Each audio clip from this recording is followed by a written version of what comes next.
नमस्कार दोस्तों। इमरान प्रतापगढ़ी ने सदन में ज़बरदस्त स्पीच दी। उन्होंने शायराना अंदाज में क्या कहा, इस वीडियो को अंत तक पूरा देखिए। इमरान प्रतापगढ़ी, 6 मिनट आपके पास। माइक। धन्यवाद सभापति महोदय। भूख के एहसास को शेरो सुखन तक ले चलो, या गजल को मुफलिसों की अंजुमन तक ले चलो। मुझको नज्मो जब्त की तालीम देना बाद में, पहले अपनी रहबरी को आचरण तक ले चलो। सभापति महोदय, मैं न्यू एजुकेशन पॉलिसी पे बात करने के लिए खड़ा हुआ हूं। माननीय मंत्री जी यहां मौजूद हैं। न्यू एजुकेशन पॉलिसी कहती है कि हमारा जोर टीचर्स ट्रेनिंग पर होना चाहिए, लेकिन जो नेशनल सैंपल सर्वे ऑफिस का आंकड़ा है वो कहता है कि इस देश में सिर्फ 13% टीचर हैं जो ट्रेंड हैं। तो मैं माननीय मंत्री जी से जानना चाहता हूं कि क्या जो 87% टीचर्स हैं जिन्हें ट्रेनिंग देने की अभी जरूरत है, उनको ट्रेनिंग देने के लिए हमारे पास क्या रोड मैप रहेगा, और क्या हमारे पास इतने बड़े पैमाने पर कॉलेजेस हैं, रिसोर्सेज हैं जिनसे उन्हें ट्रेन किया जा सके।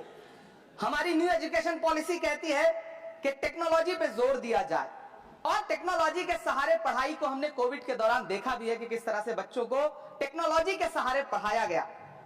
लेकिन मैं माननीय मंत्री जी से पूछना चाहता हूं कि जब इस देश में 80 करोड़ लोग 5 किलो राशन पे गुजारा कर रहे हों, तो क्या उन परिवारों तक इंटरनेट, कंप्यूटर, लैपटॉप जैसी सुविधाएं पहुंचाने के लिए कोई रोड मैप है ताकि उनके बच्चों को शिक्षित किया जा सके।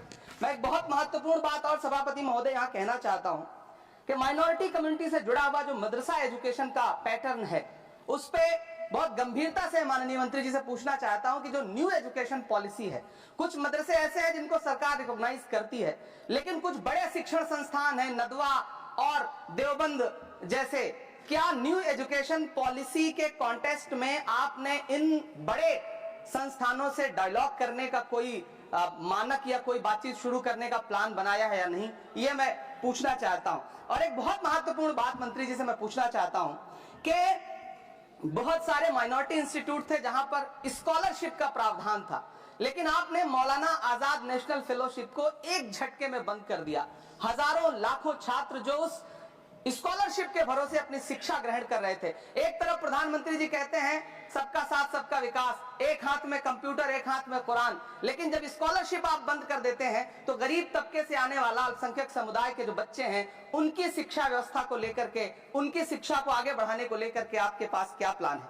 मैं माननीय शिक्षा मंत्री जी यहाँ पर बैठे हैं, उनसे कहना चाहता हूं कि पूरे देश में, पूरी दुनिया में प्रधानमंत्री जी जाकर के महात्मा गांधी जी की मूर्ति के सामने सर झुकाते हैं, उन्हें फूल चढ़ाते हैं, लेकिन आप ही की सरकार एनआईटी कैलीकट में प्रोफेसर साइजा ए को योजना और विकास विभाग का डीन बना देती है, जो खुल करके कहती हैं कि मेरी नजर में नाथूराम गोडसे तो बहुत महान था। तो आपकी नई एजुकेशन पॉलिसी ये है, इस दिशा में जा रही है। मैं आपके महोदय से, सभापति महोदय, ये कहना चाहता हूं कि किस तरह से एनसीईआरटी की किताबों में सांप्रदायिकता को परोसा जा रहा है। माननीय मंत्री जी, क्या आपके संज्ञान में है कि केंद्रीय हिंदी संस्थान और नीपा जैसे जो संस्थान हैं, उसमें अघोषित तौर पर यह कह दिया गया है कि देवनागरी में लिखते हुए जो नुक्ते लगाए जाते थे, जिनको यह कहा जाता है कि वो उर्दू से आते हैं, उनको अघोषित तौर पर रोक दिया है कि नई छपने वाली किसी भी किताब में नुक्ता नहीं लगाया जाएगा। एनसीईआरटी की किताबें छापने वाले, लिखने वाले कई लोगों से मेरी व्यक्तिगत बात हुई, उनका यह कहना था कि हमें ऊपर से आदेश है, हालांकि ऐसा कोई लिखित आदेश नहीं है। तो मैं आपसे जानना चाहता हूं कि यह नुक्ता हटा करके आप देवनागरी भाषा को मजबूत कर रहे हैं या उसे कर्कश और कमजोर बना रहे हैं, यह मेरा माननीय मंत्री जी से अनुरोध है और यह मैं उनसे जानना चाहता हूं। सभापति महोदय, पीएम श्री विद्यालय को लेकर के बहुत बातें हुई। मैं एक चीज कहना चाहता हूं कि गाजीपुर एक जिला है उत्तर प्रदेश में, वहां वीर अब्दुल हमीद विद्यालय है धामूपुर गांव में। पिछले दिनों पीएम श्री कंपोजिट स्कूल का नाम लेकर के उस स्कूल का नाम बदल दिया गया, उसके सहारे भी सांप्रदायिकता परोसने की कोशिश की गई। जब सोशल मीडिया पे बहुत हंगामा खड़ा हुआ, हम सारे लोगों ने आवाज उठाई, तब फिर से बेसिक शिक्षा अधिकारी ने नाम बदल करके पुनः उसका नाम बीर अब्दुल हमीद, जो परम चक्र विजेता हैं, उनके नाम पे करने का काम किया। ये इस योजना के थ्रू भी सांप्रदायिकता को जो परोसने का काम किया जा रहा है, उसको मंत्री जी के संज्ञान में है यह बात या नहीं, और रोकने के लिए क्या काम करेंगे। एनसीईआरटी की जो किताबें हैं उनसे हिंदू मुस्लिम एकता के जो चैप्टर हटाए जा रहे हैं। महोदय, एनसीईआरटी की किताबें बच्चों का ज़हन तैयार करती हैं। आप बेसिक तौर पे एक नया इतिहास पढ़ाने के चक्कर में बच्चों को, छोटे बच्चों को जो गुमराह करके उनको एक झूठा इतिहास पढ़ाने का प्रयास कर रहे हैं, आगे चल के दुनिया में वो बच्चे कहां सस्टेन करेंगे। तो मैं माननीय मंत्री जी से कहना चाहता हूं कि शिक्षा और धर्म को एक दूसरे से अलग रहना चाहिए। मैं आज इस विषय पे बात करते हुए एक बहुत महत्वपूर्ण बात और कहना चाहता हूं कि दिल्ली विश्वविद्यालय में पाठ्यक्रम में जो बदलाव किए गए, जिसमें राजनीति विज्ञान के पाठ्यक्रम से भीमराव रामजी अंबेडकर, मोहनदास करमचंद गांधी, मोहम्मद इकबाल और भारत के संविधान पर आधारित शोध पत्रों को हटाया गया है। दलित लेखक बामा और सुकीरथ राणा को अंग्रेजी पाठ्यक्रम से हटाया गया है।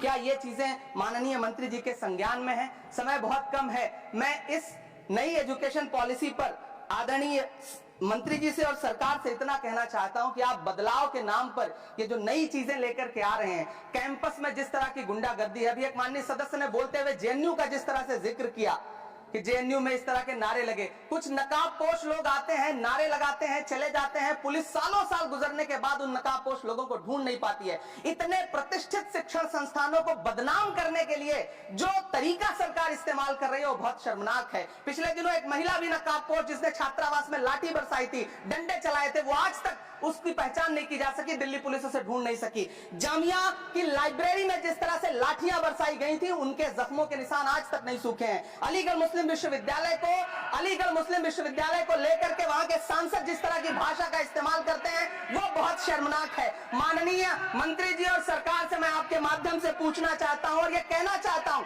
आप बदलाव के नाम पर जो नई चीज लाने की कोशिश कर रहे हैं, महोदय, नदियों को साफ मत करिए, उन्हें मत होने दीजिए, नदियां अपने आप साफ हो जाएंगी। सभापति महोदय, मैं तो कहना चाहता हूं कि जंगल मत उगाइए, बस पेड़ों को काटना बंद कर दीजिए, जंगल अपने आप उग जाएंगे। मैं तो सरकार से कहना चाहता हूं कि शांति स्थापित करने के लिए भाषण मत दीजिए, अशांति फैलाना बंद कर दीजिए, शांति अपने आप स्थापित हो जाएगी। मैं तो कहना चाहता हूं कि प्रेम फैलाने पर लंबे लंबे लेख मत लिखिए, बस नफरत करना बंद कर दीजिए, प्रेम अपने आप फैल जाएगा। ये जो नई एजुकेशन पॉलिसी है, इसमें जिस तरह से गरीब तबके के लोगों को, हाशिए पर मौजूद लोगों को शिक्षा से दूर करने का प्रयास किया जा रहा है, वो बहुत शर्मनाक है। शिक्षा को निजीकरण की तरफ जिस तरह ले जाया जा रहा है, वो बहुत शर्मनाक है। माननीय मंत्री जी इस पर सोचें और इसे सुधार करने का। वीडियो अच्छा लगा हो तो कमेंट बॉक्स में कमेंट लिखकर बताएं और चैनल को लाइक करें, सब्सक्राइब करें। धन्यवाद।